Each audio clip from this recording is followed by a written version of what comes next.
Hello,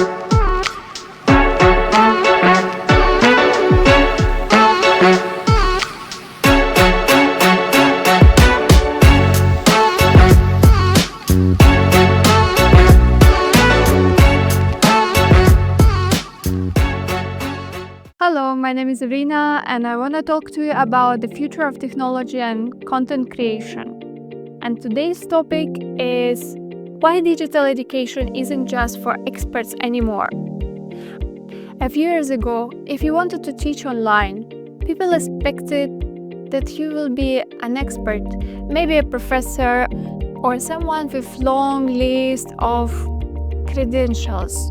But something has changed.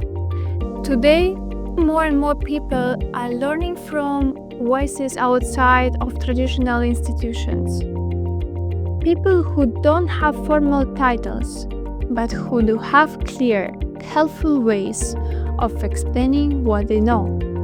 So let's talk about why you don't need to be an expert in the traditional sense to share knowledge online, and why what you know, even if it's few basics to you, might to be exactly what someone else needs.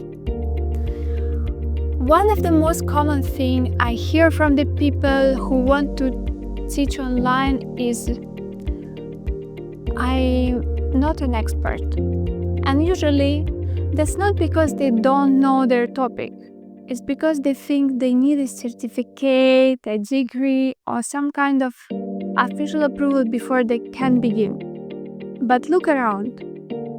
People are learning how to manage their finances, from everyday parents who learn to budget.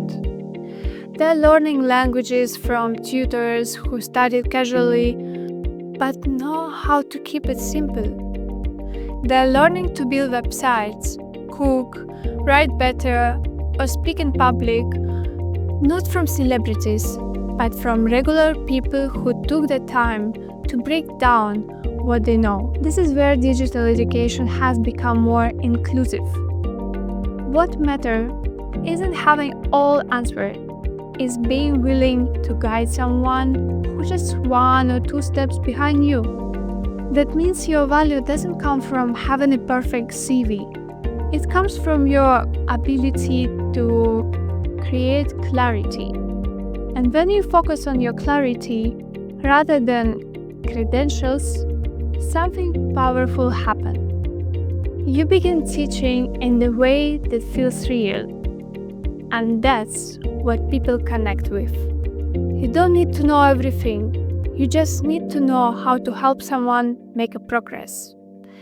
Now, that doesn't mean expertise isn't important. It is, especially when you are teaching topics that involve safety, health, or serious decision making. But for most areas, creativity, productivity, skills, hobbies, communication, personal growth, people are looking for something very specific. Someone who can explain things in a way that makes sense and who understands that it feels like to be a beginner. And that's often where non-experts have an advantage.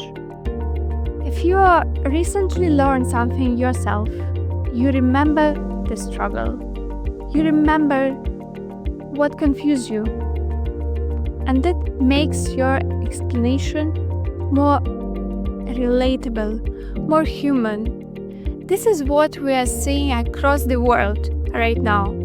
Digital education is becoming less about authority or more about access, less about status, more about service. It's not about impressing people with what you know. It's not about guiding them through what they need to understand next. So if you've been holding back because you don't feel ready or qualified, try this instead. Focus on being useful.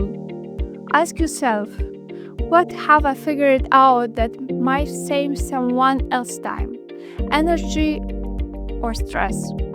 That's your starting point. And the more you practice sharing that, the more confident you've become. Not just in that you know, but in how you can help. Have you ever thought, I would like to teach something, but I'm not an expert? If so, you're not alone. And you are not wrong to feel that way, but you might be more ready than you think. If this idea resonates with you, I would love to hear the topics you've been thinking about teaching. Share it into the comments, even if you just wrote the idea. It's good to say it out loud. And if this conversation helped you to see digital education in a different light, feel free to subscribe. Every week we talk about how regular people, not just experts, are building meaningful learning experiencing online. Thank you for being here.